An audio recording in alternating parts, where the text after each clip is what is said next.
How's it going, CNN World? Anthony back with part two of Marquee rehab. Now, from where I left off, so we go into February. I remember it was February because Valentine's Day is in February. And I still remember I asked my sister, can you wheel me to the Walgreens around the corner from the rehab? I want to see what they got, see what's there that I could get my girlfriend. And she was like, okay, she did me the favor. When she took me, I ended up finding a stuffy and a box of chocolates. And I'm like, I'm gonna give her this. And from there, I ended up coming up with a scenario that I'm like, you know what, put it in the closet. And then I'll tell her when she comes to visit, hey, can you grab me my other shirt? Because I want to change. And when she goes to open it up, I'll be like, surprise, look what I got you, you know? Well, the funny part is that here I am in a bad situation. I can't really get off of a bed easy. You know, I can't really do much. And that's exactly how it went. She came, and when she came to visit, I told her, I'm like, you don't want to give me a shirt from the closet? And she was like, okay, sure. So when she goes to open it up, she sees the gift and she gets happy. Well, I love that I was still able to make romance come out of the bad situation I was in, because I was learning to embrace and to adapt to my situation and not play the victim, you know? And that's what I think that this situation taught me about being in this rehab. It pretty much taught me of how to enjoy, how to embrace, how to adapt, how to love, how to have happiness from bad situations, you know, pull out the positiveness. And in this rehab, I remember I met two amazing gentlemen. One that went by the name of Snoop. He was paralyzed from the waist down. And then the other that was literally paralyzed from the neck down, happy. And he was a happy guy, which rest in peace, because he died a couple years back.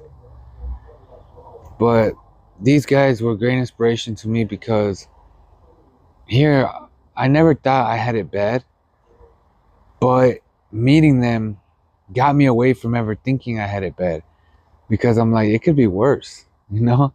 I could have my whole mobility taken away of my legs. I could have my whole mobility from my neck down taken away. So I gotta love the battle I was given, because I have a chance.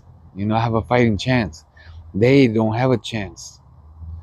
And that was the inspiration that I got from them.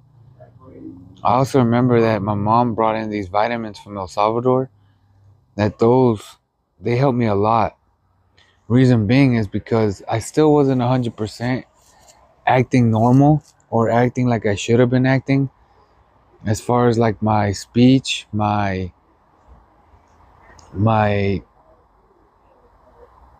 talking and stuff like that. But I feel like these vitamins that she brought would gain me the knowledge and give me the knowledge that I needed to not be that out of it. And I feel like that's another stepping stone that I had to go through, to drink those and drink them like a shot, just really quick, be done with them. Because yeah, they would help me, but they were also nasty, but they're worth it, you know? From there, we go on to me remembering that my girlfriend and my sister, well, my girlfriend at the time and my sister, they came up with this way that my girlfriend had taught her, that she's like, this is how I help my son walk. Because at this point, he was like a year and a half old. And she showed her a way to train my niece of how to walk. And my niece ended up perfecting it, and she ended up walking that way. And she ended up being able to walk. And I do remember that because I still remember saying stuff like, I'm like, oh, she's waiting for me to walk. You know, she ain't gonna walk until I walk. And in all these occasions, we were in the living room at the rehab, and that's where they would, you know, do it and spend their time doing that.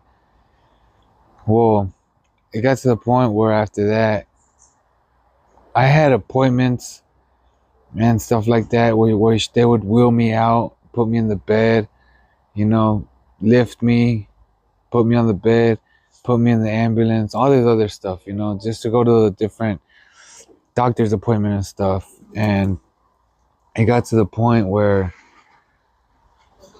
literally I remember getting out of that rehab by 5 months. When I got out of it, I was grateful for everything that happened, because not only did I meet amazing people, but I also went through a lot that I had to go through to shape me and to mold me into the person that I am today.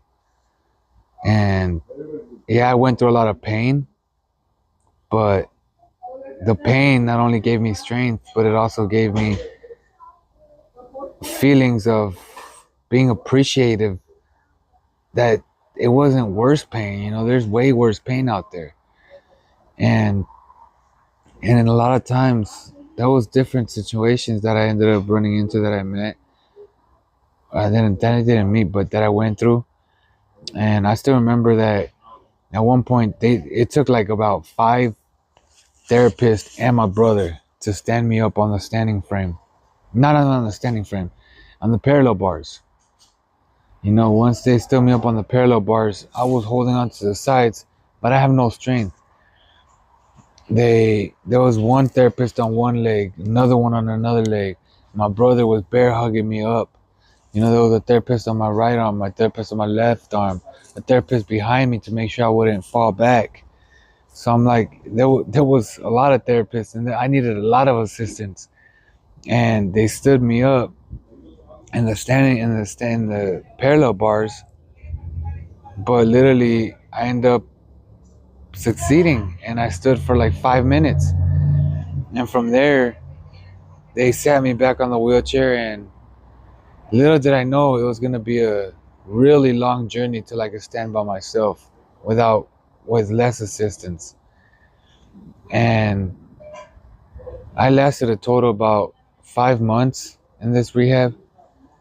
And that's because after I had woke up from the trauma center, I had went from different hospital to different hospital for, like I said, blood transfusion, for pneumonia, for respiratory, all these things, you know. I had to go through it. And I still remember when the respiratory doctor would come in, he'd be like, okay, you know, let's do this. And it was a treatment, which I hated. But he would come up to me, put that mask on me, which I don't know why I hated it so much. It was making me better. And now you tell me to put it on, I'll gladly do it. But he would put that mask on me, and I literally had to breathe, you know, and have it on for like 15 minutes, and that felt like an hour for me. I'm like, take it off already. And it was annoying, but you know, I'm glad of all that I went through now, because I'm like, it's experiences. And the more experiences you go through in life, the more knowledge that you get. And now I could relate to so much people in so much different ways, because I've literally been through a lot of situations. And where I'm going to end this episode is that I lasted 5 months in that rehab, and that finally I got out and I was able to go back home after my family had got a hospital bed for me, a Hoyer lift for me, a shower seat for me, and I believe it was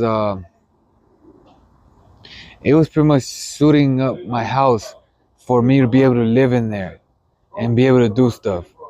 So literally after they got all that stuff, I was able to be released, able to go back home, and I got back home, and that's what I'm gonna leave off in this episode. All right, so stay up with the videos and stay tuned, because next episodes I'm gonna tell you what happened once I started getting home, and things that I went through in that situation. All right, thank you so much. Stay up with the videos. God bless. Anthony out.